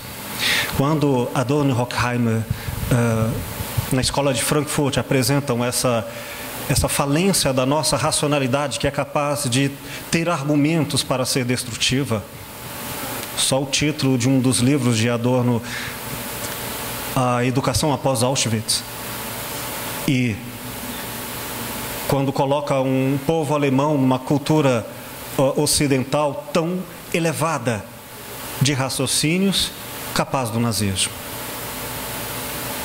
E quando nós nos colocamos como não acadêmicos, não completos, não cartesianos nas nossas formulações, parece que temos que nos desculpar, porque não ficamos à altura de uma aparência. Em consultório, eu vejo muitas relações e muitas questões abertas e mal colocadas, como se fossem ruins. Por exemplo, terem perguntas e não terem respostas. Fosse isso um mal-estar. Mas é importante retomar o sentido e a grandeza do discurso incompleto. Porque não sabemos exatamente, o saber inexato é vivo, é colorido, é preciso, é autêntico e reformulado. Porque eu não sei responder, eu permaneço com a pergunta. Em espírito moral, o nome disso é indignação, como um dos exemplos. Então, porque não sabe, mantém viva a questão. E porque não encontrou a resposta para resolver os problemas do mundo, permanece atuando à procura e nos exercícios do que consegue. Portanto, meu amigo, não saber interessadamente é uma sabedoria. Parabéns por isso.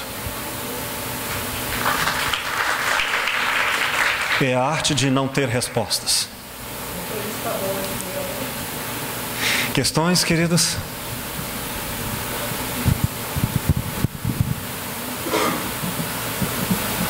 Boa noite.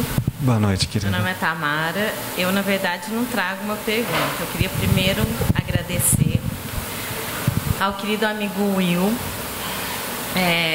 Me sinto honrado de estar aqui com o meu querido amigo e com a minha mãe, Ekaterina. A motorista. A motorista. E compartilhar com vocês esse momento. Nem pensei que fosse me impactar tanto, mas eu quero dizer da minha gratidão ao Will, porque você trouxe um pouco de paz ao meu coração quando você compartilhou Gibran Khalil, porque isso é o que me incomoda. E eu sou da área do direito, eu não sou da medicina veterinária, e durante toda a minha vida eu convivi com essa inquietação. O meu olhar para com os animais, vivenciando o trabalho da minha mãe, do meu pai, né?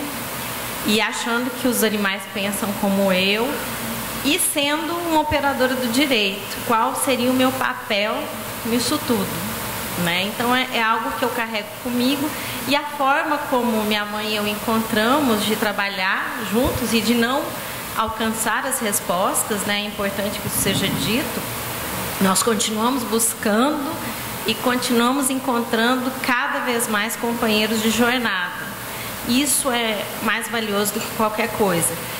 Nós fizemos 2 congressos transdisciplinares internacionais, onde nós trouxemos filósofos, psicólogos, médicos veterinários, operadores de direito, para falar desse tema da proteção dos animais.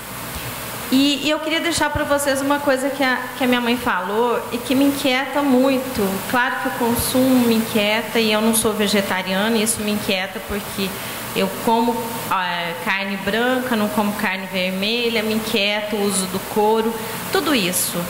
Quando ela perguntou, você olha se os animais foi testado em animal? Eu olho, ela sabe disso, por isso que ela perguntou, não foi brincadeira. Mas me inquieta muito a humanização dos animais. Acho que de todos os temas, o que mais... porque ele é pouco dito. É uma reflexão que ela é pouco trazida para dentro de nós, dos nossos lares. E que você, como filósofo clínico, deve... falou muito bem sobre isso, sobre nós cuidarmos, né, o nosso próprio bem-estar, o nosso equilíbrio, a preocupação com o próprio equilíbrio. Porque nós não percebemos que nós estamos transferindo isso para os nossos animais domésticos.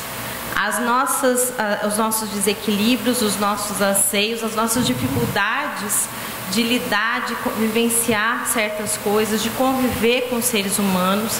Nós estamos vivendo num momento que é mais fácil conviver com o animal que te ama incondicionalmente. E porque nós não sabemos amar a nós mesmos, nós não estamos amando esses animais. E é um tema pouco falado. Porque, olha, eu cuido, eu tenho 20 bichos, eu tenho na minha casa, mas o que eu estou levando para esses animais? Eu não consumo carne animal, mas eu estou talvez trazendo para eles comportamentos de automutilação, de desequilíbrio, de medo, como minha mãe disse.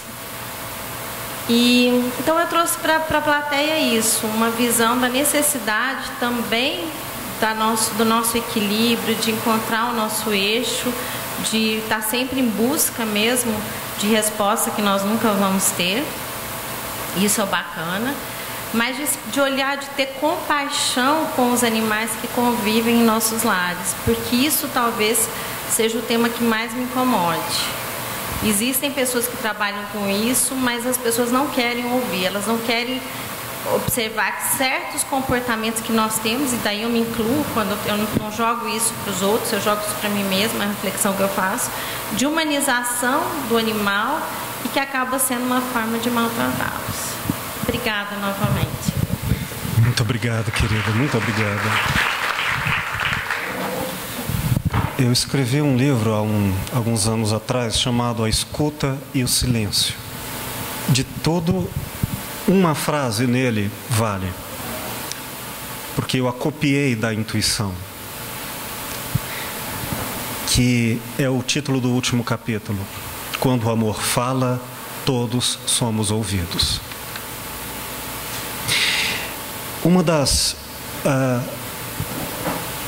das formas de pensar o amor que muito nos machuca, como aquela tão conhecida boa vontade que deixa o caminho pavimentado direto ao inferno e que nos faz tão sofridos, porque se temos boa vontade, como podemos errar tanto?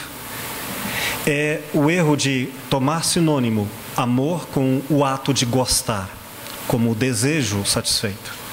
E é preciso desatrelar profundamente, ao ponto, inclusive, de que o amor seja um ato dos mais comuns e repetidamente não agradável. O ato de amar não costuma ser um ato de gostar. Aliás, os que aprenderam profundamente essa lição, como Madre Teresa de Calcutá, já exercitavam uma espécie de dor ou sofrimento voluntário como um sinônimo do ato de amor, no qual ficava confuso, em que destituíam o sofrimento como algo ruim e passava a ser a dor do outro o seu amor. Mas esclarecendo, como você falou muito em mães e filhos, se um filho tem uma dor, uma doença no meio da madrugada e temos que, depois de um dia de trabalho, levá-lo ao hospital na madrugada sem dormir e todo o sofrimento decorrente, não gostamos. Nem do que fazemos, nem da necessidade das coisas ser feitas pelo desagrado, mas amamos e queremos muito o bem do amado. E quantas vezes temos que fazer o que não queríamos, não gostaríamos, como dar broncas, sermos assertivos e no direito aprisionar ou reter pessoas que o mal fazem aos outros. Mas é necessário, por amor a eles e aos outros. De tal forma que amar não é gostar. Amar é fazer bem ao amado. E o que isso significa? Mais um princípio ético do que uma regra moral. O exercício da compaixão, pelo menos uma ponte em comum que todos reconhecemos ser possível. Se ele sofre, eu também sofro. E este ato de compaixão faz com que, se eu for capaz de aprender a amar sem o desejo da satisfação como recompensa, então o amor será ético e não mais o gosto, uma sedução. Por isso, aprender a amar é aprender ou a não ter desejos ou a desinteressar-se da recompensa pelo ato. Nesse sentido, o amor é tão sublime porque ele não só faz bem ao amado, desinteressado do eu dos satisfeitos desejos, como não só ele cresce pelo bem que lhe é feito, mas eu decresço em minha capacidade egoísta. Todo aquele que ama torna-se menos egoísta e muito mais plural. Um indivíduo é no mínimo duplo, e toda vez que amamos menos gostando, nós somos capazes de sermos um na pluralidade. Questões, comentários, testemunhos? Aproveite agora. sobre o que ela falou da questão dos animais de estimação, que é um dos temas também que me incomoda bastante, porque outros já estão regidos por normas e outras questões, e nós não podemos colocar normas nem nada na questão dos animais de estimação. Como é que eu vou chegar na casa dela e dizer que ela não está brigar porque ela está tratando mal? Não posso entrar na sua casa para fazer isso. Mas às vezes nós erramos por motivos nobres em relação aos animais. Digamos, eu quero dar um banho no meu cachorrinho, eu quero colocar uma roupinha porque está frio. É um desejo meu nobre de querer, né, o bem-estar daquele animal. Só que eu estou pecando porque eu não estou deixando aquele animal, eu estou causando mal-estar porque ele não exerce o comportamento normal da sua espécie, que não é pintar unha, que não é colocar casaquinho, que não é nada disso. Essa é uma questão. Então, também por motivos nobres, se matavam uma quantidade enorme de animais para ver como funcionava um coração, que não sabia como, se abria um cachorro, só para ver o que tinha das veias, que não sabia. Era permitido naquela época? Era, porque nós não tínhamos outro desejo, era nobre? Era. Só que estava causando maus tratos, apesar. Então, o que sempre nós pensamos na questão desse dilema ético? Usar animais em proveito do homem, né? E dos próprios animais, porque se eu vou testar um medicamento para animais, eu testo em animais. E, por outro lado, nós temos o dever de não causar sofrimento e dor aos animais. Isso é um princípio ético, um princípio que nós temos que ter no uso de animais. Então, o que nós temos que ter? Uma balança. De um lado, o proveito que vai o homem tirar do uso do animal, e do outro lado, o sofrimento causado a esse animal. A balança sempre tem que estar bem alta aqui e não no lado do sofrimento do animal, né? Então, essa é uma questão. Às vezes, por motivos nobres, nós causamos maus tratos aos animais sem querer, né?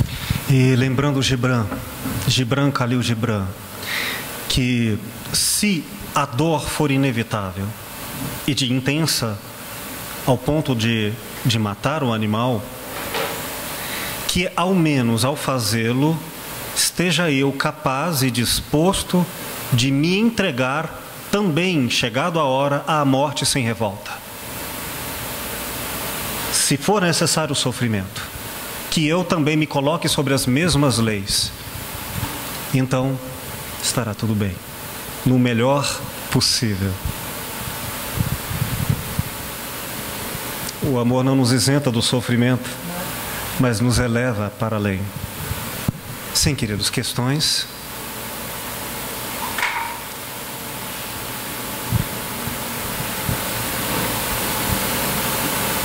Boa noite, meu nome é Lohane. Eu gostaria de saber, assim, a opinião de vocês. Que, assim, é uma coisa que sempre eu fico me perguntando a respeito de cães de rua e cães de raça. Porque se, sim, você tem coragem de dar R$1.000, mas cada um tem o seu direito total, né? R$1.000 num cachorro de raça, aquela coisa mais linda, quem não quer ter. Por que não gastar até menos que isso para ajudar um cãozinho de rua que está muito, vamos dizer assim, numa condição muito pior que aquilo? Porque, assim, todo mundo sabe, querendo ou não, que centros zoonoses vão pegando os animais, às vezes alguns são sacrificados ou não. E, assim, eu sempre nunca entendi bem, porque eu sou super a favor de cães de rua. Eu sou aquelas que vai aqui totalmente, assim, desabilitados, como diz outro, literalmente fudido, e eu vou lá e deixo eles lindos. Eu sou dessas. Eu gosto de gastar dinheiro com isso, vamos dizer assim. Mas, assim, eu queria saber a opinião de vocês, se isso entra ou não na ética e no bem-estar animal. Você ter, tipo assim, uma compaixão tão grande para um cachorro de raça, mas não ter a mesma coragem de querer pegar um cachorrinho de rua e fazer ele também ficar um cãozinho lindo de raça. Essa é a minha pergunta. Obrigada. Eu vou dar uma resposta mais científica, mais direta, e depois tu viaja na maionese, tá? Então, não, tu falas muito bem. Lorraine, eu acho o seguinte, por exemplo, lá em casa é um princípio, nós só pegamos cães de rua, tá? Nós não compramos. Eu, na minha percepção de ter tratado com muitas pessoas, eu tive clínica de cães, muitas pessoas compram esses cães, exibem esses cães, levam para a rua para mostrar aos outros A mesma coisa que você compra um carro de último modelo, uma joia como exibicionismo muitas vezes, sabe? Não é nem por afeto aquele cão. Está na moda ter Shih Tzu, todo mundo quer Shih Tzu. Quer dizer, a minha opinião, se eu pudesse influenciar as pessoas, eu diria que pegasse os cães de rua, porque eles são um problema gravíssimo também, causam acidentes, eles sofrem e ninguém tem pena deles. Esse é um dos projetos que a gente está fazendo junto com a AMA, ver o que faz com esses animais, tá? Para que não sejam... Nunca devemos pensar na morte, na eutanásia, como fim dos animais. Vamos procurar adotá-los, e há campanhas de adoção que são muito válidas, não é? E eu sou da sua mesma opinião. Eu gasto R$1.000 num vira-lata que eu tenho lá em casa, mas não compro um cachorro de raça, também não. Claro, quem quiser pode ter. Se eu tivesse uma fazenda grande, eu compraria. Eu compraria aqueles Border Collie para cuidar do meu... Porque eles são excelentes para cuidar de rebanhos, né? Mas eu sou da mesma opinião que você. E lá em casa só adotamos cães de rua. Nós não compramos cães de raça também, não. Eu não entendo porque economicamente se chama de vira-lata e outro de raça. Porque cachorro de raça, por citar, você dá lixo e o bicho fica forte. O que é de raça, você dá o melhor e ele fica frágil por qualquer coisa e doente. A palavra estética merece entendimento. Filosofia, diante da impossibilidade de mudar o mundo objetivamente, ela, no mundo moderno, trata de mudar a interpretação de mundo, o que é significativo e poderoso. Porque, às vezes, achamos que o problema está lá fora e não nos damos conta que este lá fora foi construído por uma visão que foi nossa, artificial. Portanto, não há lá fora e aqui dentro. Há participação ou ausência nessa tarefa. Vamos a isso para esclarecer um pouco do conceito de estética, como era no mundo antigo, pré-industrial, e de como é o conceito estética a partir do viés industrial. A palavra grega, aesthesis, significa sensibilidade. Se pegarmos quaisquer um dessas nossas 5 percepções sensoriais, como a escuta, e sobre um senso estético, é através da escuta separar os sons na medida em que se tornam agradáveis ou desagradáveis, em modulações tais que vão me permitir uma gradação que vai dizer: este som é agradável, este som não é agradável, mas porque eu tenho antes uma sensibilidade para isso. Haveria a obra de arte se houvesse o artista sensível. Não seria possível ter uma obra de arte sem um artista. Mas com a industrialização, nós podemos fazer quadros desnecessitando de pintores. Nós podemos fabricar o conceito de estética sem construir o conceito de sensibilidade estética. Ou seja, nós temos coisas e não pessoas. Daí que, quando nós falamos em pessoas belas no mundo industrial ou cachorros esteticamente agradáveis ou valorados como superiores, nós não estamos falando de nós como equivalente juízes que se elevaram à altura do que julgam. São seres absolutamente coisificados. Eu não julgo. É a televisão, é a mídia, são os outros que determinam o que é belo ou feio. Eu sou apenas um consumidor. Ou seja, eu sou menos do que o dinheiro que adquire o objeto, que pelos outros é valorizado e instantaneamente é desvalorizado quando o mercado assim determina. Portanto, basicamente, o que chamamos de belo para os animais, com um senso de julgamento por superioridade ou inferioridade, e para todas as outras questões que nós elaboramos como consumo, é absolutamente falso, irreal. Mas não vamos elaborar na categoria dos erros. É destruição. Pois o que é industrial e não traz vida não ocupa o espaço do neutro, é mortal. Ele não desocupa o bem, ele fere. Ora, então, de uma forma bem clara, o quão mais prático eu possa ser, quem julga esteticamente e adquire um animal pelos valores sociais e não pela capacidade própria de amar o animal, este é um Hitler e não sabe, como o próprio Hitler não se imaginava mal, pois ele era um cristão, acreditava que fazia o bem pela raça pura. E quem quer a pureza sem se elevar e se purificar, que pode ser, senão outro fascista?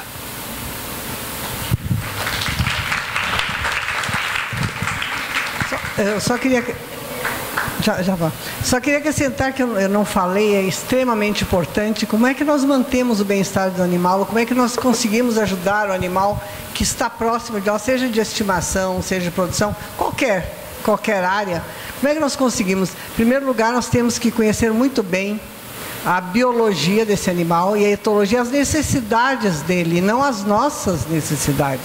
O que o animal precisa, o que o animal gosta, o que é essencial para o animal, e não o que nós pensamos que seja bom para o animal. Eu posso pensar, adoro chocolate, mas meu cachorrinho vai adorar chocolate.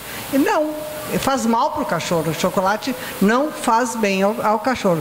Então nós temos que saber muito bem a etologia do animal, o comportamento do animal, para saber se ele está feliz, se ele não está. Nós temos que saber esse comportamento. E há casos muito interessantes durante a minha vida profissional. Um deles é muito interessante, de um funcionário que eu tinha que cuidava de hamsters. E eu saí de férias. E quando eu voltei, eu tinha matado metade dos hamsters. E eu perguntei o que houve. Ele disse assim para mim, professor, ele era novo quando eu cheguei, ele disse assim, professora, estavam todos estavam com câncer, tumor nas bochechas, e eu fui matando para não passar para os outros. O hamster armazena a comida nas bochechas. Então ele ficava com aquelas bochechas grandes, mas ele achava que era tumor, matou quase todos os hamsters, né? Então nós fazemos um mal, porque não conhecemos o comportamento, não conhecemos a biologia desse animal também. Muitos chegam me pedindo ratos para fazerem pesquisas com vesícula biliar. Rato não tem vesícula biliar. Então, essa falta de conhecimento é que causa maus tratos aos animais, porque a gente não sabe como lidar com essas questões. E a quem possa interessar, se Aristóteles se definia como aos seus semelhantes, o homem como um animal político, eu me defino e esclareço. Eu sou um animal que gosta de chocolate. Melhor me definir na raiz. Logo. Boa noite. Meu nome é Ana Clara. Eu venho estudando há alguns anos o veganismo e o que me encanta dessa filosofia de vida é o bem-estar animal e, inclusive, do ser humano, que nós somos também um animal. E o que prega o veganismo é o antiespecismo, porque a visão é que o ser humano é um animal, parte integrante de um ecossistema. E o fato de sermos racionais não nos dá o direito de escravizarmos outros animais, e sim o dever de usar da ética para vivermos um ecossistema, né? E, bem, essa introdução foi para esclarecer um pouco sobre o veganismo, porque o não consumo da carne é um fator que não é só pelo animal, mas também pela parte do ecossistema, da questão do desmatamento, da questão do gás que o gado elimina no poluente também ao meio ambiente, a questão da água que ele consome, enfim, são vários fatores, né? A minha pergunta especificamente é sobre os zoológicos, porque eu tenho abolido o acesso aos zoológicos e eu gosto de ler sempre ideias que são a favor do meu pensamento e outras que são contrárias, para eu, nessa dialética, construir o que eu realmente concordo, né? Até porque eu acho que o veganismo é uma questão muito pessoal, muito íntima. Alguns textos que eu já li falam que os zoológicos são importantes para a perpetuação de espécies, questão de estudos e também para acolher animais de circo e tudo mais. Aí eu queria que a senhora me falasse mais sobre os zoológicos, que se isso é mito ou se é verdade, e até se a ética ela é adotada também nos cativeiros, e outra questão é sobre a manipulação de espécies. Como que isso é visto na medicina veterinária? Criação de outras raças de cães e outros animais também, outras espécies de outros gêneros. Por que essa menina veio, né? Não, a questão do zoológico, eu trabalhei bastante com essa questão do zoológico e, inclusive, o Conselho de Medicina Veterinária teve uma grande interferência, porque houve denúncias de maus tratos, de mortes no zoológico. Depois, inclusive, a maioria das mortes foram provocadas, né, por pessoas que queriam fazer chantagem, algumas delas. Mas qual é o papel do zoológico? O zoológico por incrível que pareça, ele recebe mais pessoas que qualquer outro local de Goiânia, né? São milhões que vão, com as famílias, as crianças, várias questões estão envolvidas. Eu acho que no contexto social ele é importante, sendo que os animais estejam bem cuidados. Para isso foi formado um Conselho Superior para controle dos zoológicos, né? Aqui de Goiânia também. Então, o que acontece? O papel social dele é que essas pessoas de baixo rendimento uma das poucas diversões, um dos poucos locais que eles podem passear com as crianças e ter algum entretenimento, né? Eu acho que é um papel social muito grande, que as famílias vão para lá, é R$2, eu não sei quanto é agora, mas é bem acessível. Segundo lugar, a perpetuação das espécies. Hoje, com a invasão do habitat de todos os animais, eles já não têm onde ficar. Eu tenho contato com o pessoal dos CETAS, que pegam animais machucados, de tráfico de animais. Às vezes vem gaiolas com 1.500 pássaros que morreriam se soltos na natureza, porque não tem nem como se defender. Então tem que ter um estágio onde eles possam ficar, e espécies que, veja que o mico-leão dourado, ararinha azul, que já estavam praticamente extintos, já começaram a ter vários espécimes já soltos na natureza, inclusive. Então, é um grande papel que o zoológico faz. Outro grande papel é educativo, né, para as crianças, também acho. Agora, tem que ser também espécies que já são velhos nos circos. Hoje em dia se estão abolindo os animais nos circos. Muitos países já não aceitam, muitos estados do Brasil já não aceitam também, né, essa questão de animais no circo. E há um problema muito grave de animais de grande porte, por exemplo, elefantes, leões. Onde nós vamos colocar esses animais? Então, há santuários de animais, mas aqui nós não temos santuário de animais. Então, vai para o zoológico, que ali teria um espaço para esses animais. Agora, sim, uma das questões que a gente mais debate, e foi formada uma comissão de ética no zoológico para poder ver os pontos fracos, e a comissão de bem-estar do conselho está sempre atuando junto com eles para ver as condições dos animais. Há uma contratação de profissionais agora com cursos na área que antes não tinha, porque antes aquela pessoa que não dava certo em nenhum lugar vai tratar dos bichos, vai cuidar dos bichos. Isso até na universidade era a mesma coisa.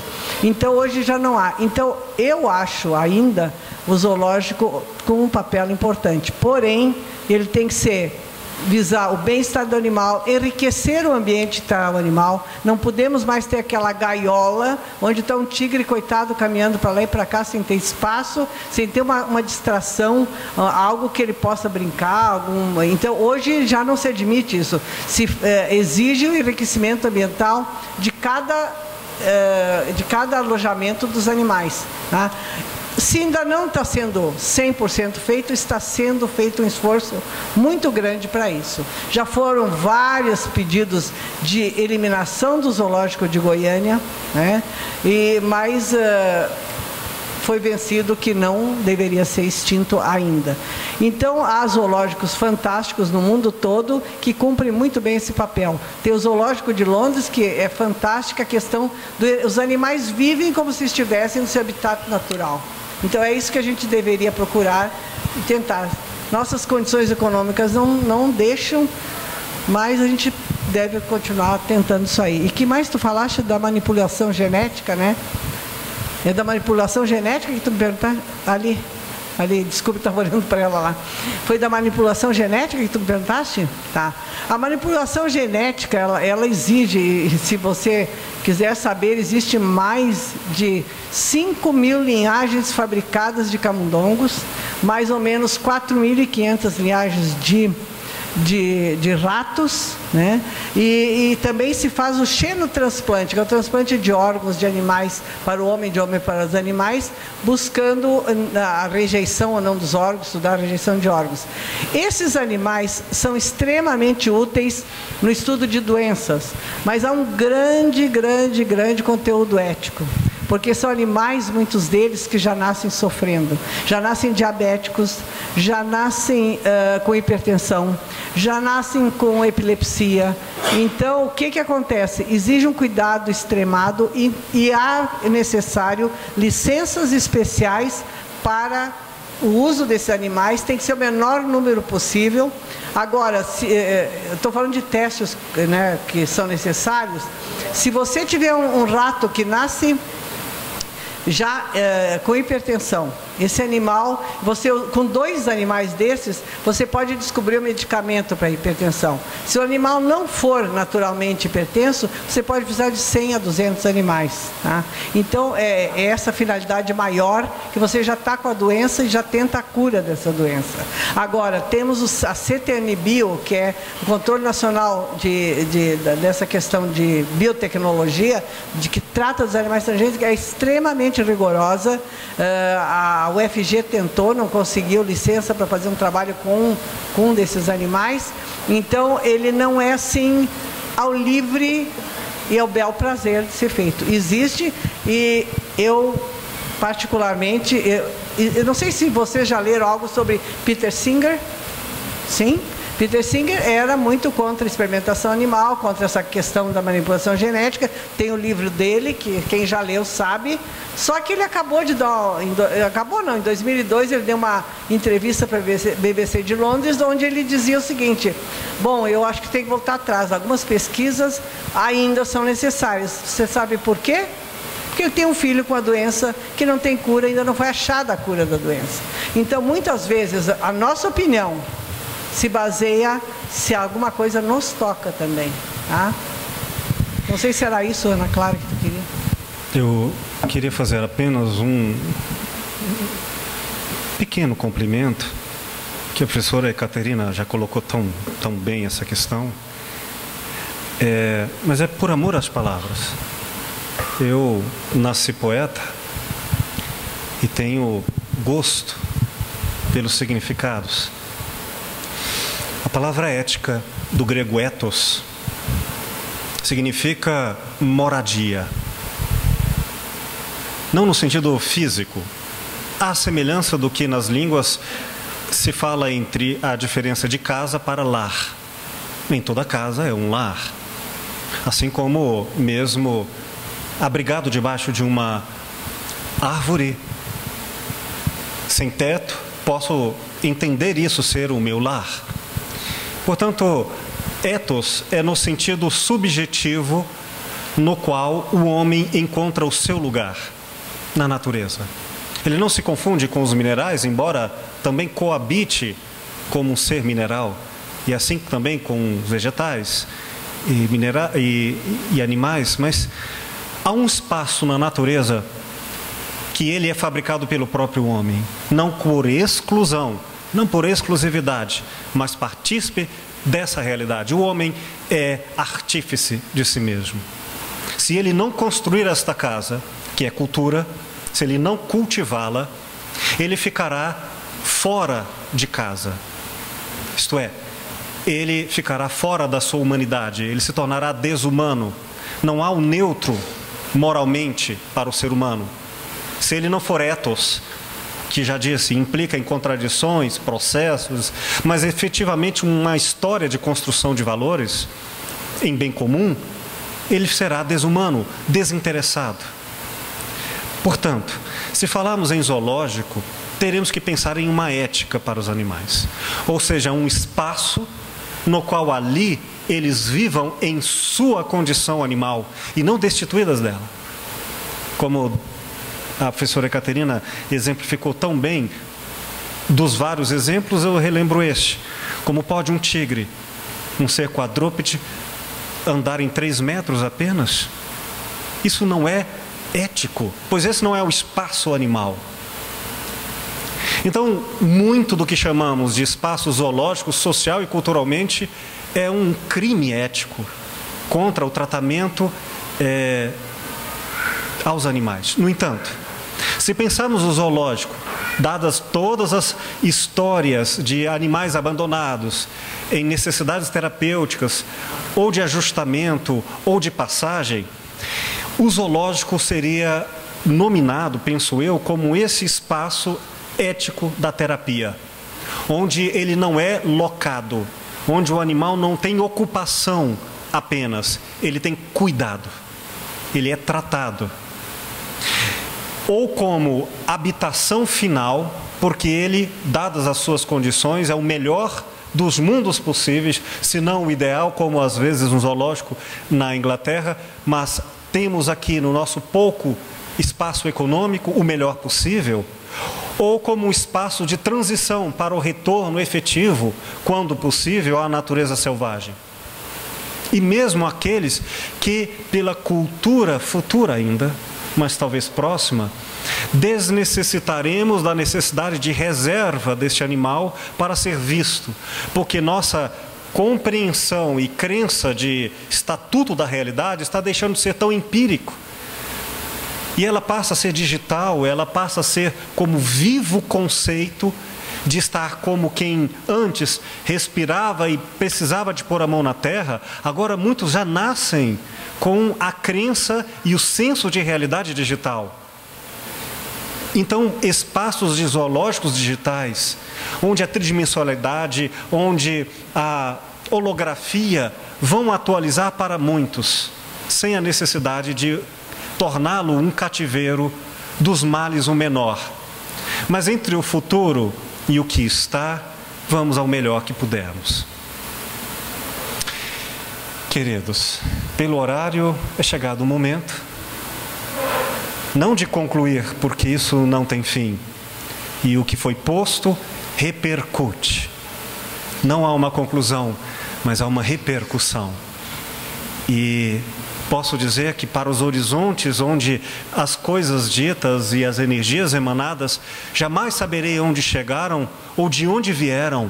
O importante é que nos atravessam e nos permite o melhor lugar que poderíamos estar, o do encontro. E se estamos juntos, isso é louvável e isso é elevado. Eu agradeço imensamente esse trabalho que é voluntário, de todos que estão aqui, da casa ao Bolshoi Pub, dos alimentos arrecadados que vão alimentar crianças em orfanatos, em creches, em casas de idosos, em diferentes casas de caridade, por uma atividade em que o Café Filosófico, este ano de 2017, completa 7 anos, com centenas de toneladas arrecadadas. E repito, nossa 84ª edição nos coloca como um trabalho de construção de esfera pública para um bem comum, corpo e alma construídos. E não poderia, neste momento, ser grato e deixar de dizer, professora Ekaterina Rivera, muito obrigado, de todo o meu coração, de todo o meu corpo, de toda a minha alma, pelo seu trabalho. Não apenas pelas palavras, mas pelos anos que as tornaram ricas de tanta alma, porque não há verdade que possa ecoar e fazer sentido sem um exemplo. E é o seu exemplo que falou em poucas horas o que durante anos foram construídos. Muito obrigado. Obrigado. Obrigado, Will. Essa foi uma experiência das mais gratificantes que eu tive. E para ver que essa questão, nós temos que trabalhar sempre juntos para um bem comum. Todos nós que estamos aqui pensamos no bem dos animais. Então, esse bem comum da humanidade toda, né? Então, eu que tenho que te agradecer pelo convite. Muito obrigada.